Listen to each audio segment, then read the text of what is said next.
always get a floor sample.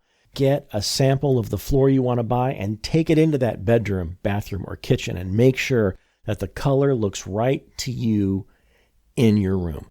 Don't go buy our computer screen. Don't go buy your phone's computer screen. It's a computer screen. Who knows how it's calibrated? Get a sample. Always get a sample. Hi, listeners. This is David from Making Flooring Easy, reading another one of our articles about flooring looks. And this one is about hardwood, specifically hardwood flooring species. And that's because each species of wood just has a different look. It has a different grain structure. It has a different density as well. You know, how likely is it to be dented or not be dented? But we're really focusing on looks here, and I want to give you a broad idea of what's available. More of a general idea, to be honest, because the look of a hardwood floor may actually be more defined by the finish, by the stain, by that kind of a coloring thing. But the fact is, beneath that, you know, whether you have a golden tone stain or a red tone stain, beneath that is going to be a plank and a set of planks. And those planks may all look the same. They may all look different. These are going to be things you want to consider in determining what you want your room to look like. So we're going to briefly talk about that. Once again, I have a lot of pictures on the article. So if you want to click the link that'll be included with this podcast and go right to the page, follow along or look at it later on, please do, because I think the images can be pretty helpful. But I'm still going to read this.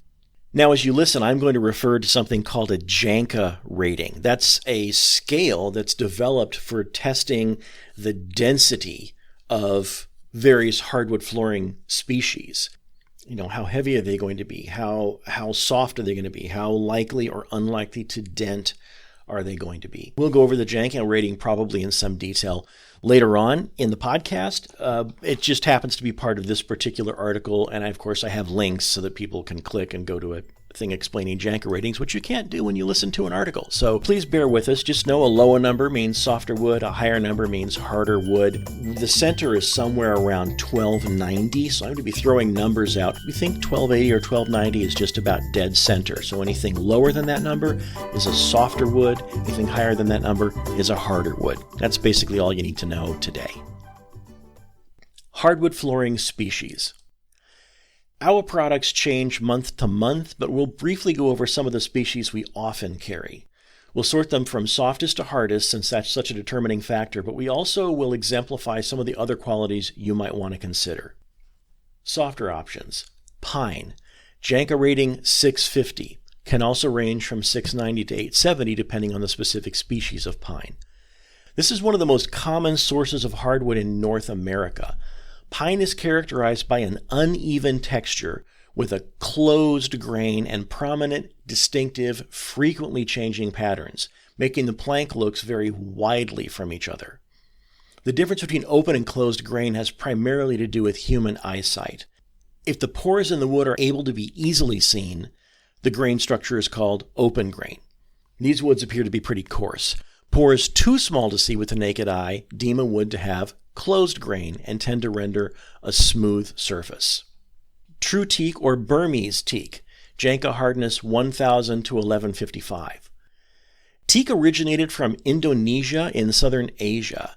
The grain can be wavy or straight, and the texture of the wood can be fairly coarse with a dull luster. It can also be oily and may, for that reason, be known for its resistance to water. The tone of the wood ranges from white to pale yellow to a medium golden brown with streaks of darker brown to dark golden brown with even darker streaks. Even at the 1155 level, these woods would still be considered softer than average. In the middle, hardness-wise, while domestically oak is one of the hardest sources of hardwood available, the two most popular types being red and white oak, red oak is considered to be the benchmark for average hardness in a hardwood floor. Both of these have been used in flooring for centuries. Red oak, Janka rating 1290. This wood is light in color and reddish in tone. Its grain is usually described as coarse and open. It's more porous than white oak, so it can be more subject to moisture issues, and it must be seasoned properly to deal with shrinkage. On the other hand, it will take staining quite well, the stain penetrating consistently from board to board, and is known for its workability and its durability. White oak, Janker rating 1360. Where red oak tends toward pink tones, and unfinished white oak can have a greenish tint. The grain is open, but it has a closed cellular structure, so it can be much more water resistant than its red counterpart. In fact, since it so resists leaking, it is often used to make wine barrels. Like the red oak, it can be subject to shrinking, but also takes stain well. Below you'll see pictures of red and white oak mixed.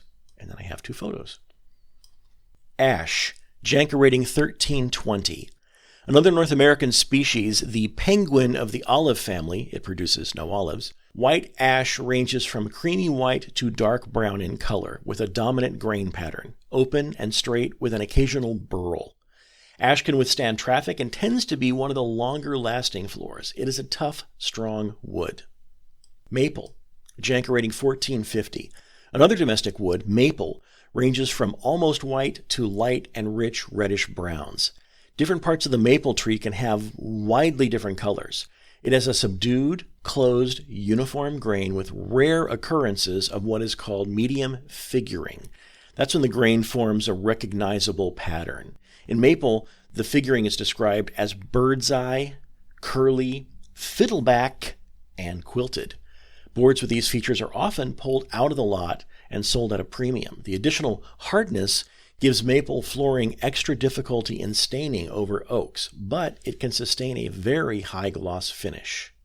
And now we have the harder woods, starting with the hardest species grown in North America, hickory, Janker rating 1820. Hickory grows richly in the southern United States. Its colors range from creamy white to medium tan to light reddish brown. It has a fine, closed grain structure with occasional straight or slightly wavy lines. Unfinished hickory is rough to the touch. For active families looking for durability, this is one of the best options because it is so shock-resistant, stiff, tough, and hard. Jatoba, Janker rating 2350 to 2820. Jatoba is an exotic hardwood from South America. Sometimes Jatoba is called Brazilian cherry, but it is not actually a cherry species and grows in many places other than Brazil. Still, a nice name for a rich, warm wood. It starts in a tan or salmon color with black accent stripes, but Jatoba is very light sensitive. So as it is exposed, there's quite a color change, with the wood darkening to a deep, rich red color. This settles about 90 days after installation. Additionally, different parts of the tree have a stronger than usual difference in colors, which is generally considered to be a positive thing. Jatoba has a coarse, overlapping, or interlocking grain structure, leading to its being around 80% harder than our standard above the red oak. This hardness makes it one of the most durable, enough to potentially last for generations. Kumaru, or Brazilian teak, Janker rating 3540. This is one of the hardest species of wood in the entire world. It comes from South America and runs light to medium brown, sometimes with a bit of yellow. Kumaru is said to feel oily on the surface. Its grain is interlocked but fine, unlike the coarse grain of Jatoba. It is very stable and obviously extremely durable. Ipe, or Brazilian walnut. Janker rating 3680. Home of the strong, South America is the region where we find Ipe. Its color is stable, not much variation in a plank, with the color ranging from medium to dark brownish black. It is oily like Kumaru, with a grain fine to medium. Ipe is heavy and dense, very stable, and one of the hardest woods currently known to be available on planet Earth, bar certain petrified offerings which are too difficult to mill, much less nail to a subfloor. So that's the article. You'll notice I talked about hardwood floors changing color, and the next piece is about that because a lot of them do. And it's basically something you want to plan on if you're going to get a hardwood. The fact is that some are pretty color stable, and some, over time, the color will change. There's sort of an ultimate or final color, which is really what you want to consider when you're going to buy the floor, because you'll only live with the initial color for maybe a few months. So that one's coming next. Podcast is executive produced by Floors to Your Home, or DanCon, some combination thereof, and it is conceived, produced, edited, audio cleaned, all of that by W. David Lichty, and that's me. Music from each episode comes from the website freepd.com, where you can find music for your own podcasts. And for the most part, we generally wind up using music by Kevin MacLeod, who's been making free usable music for more than a decade, and it's generally really great stuff. And listen, if you've got a question we haven't answered on this podcast yet, and you don't want to wait or look us up on our written resource center, give us a call. We want to be your floor answering people. So we're not salespeople. We're customer service at Floors to Your Home. Call us at 1-800-804-5251 with any questions.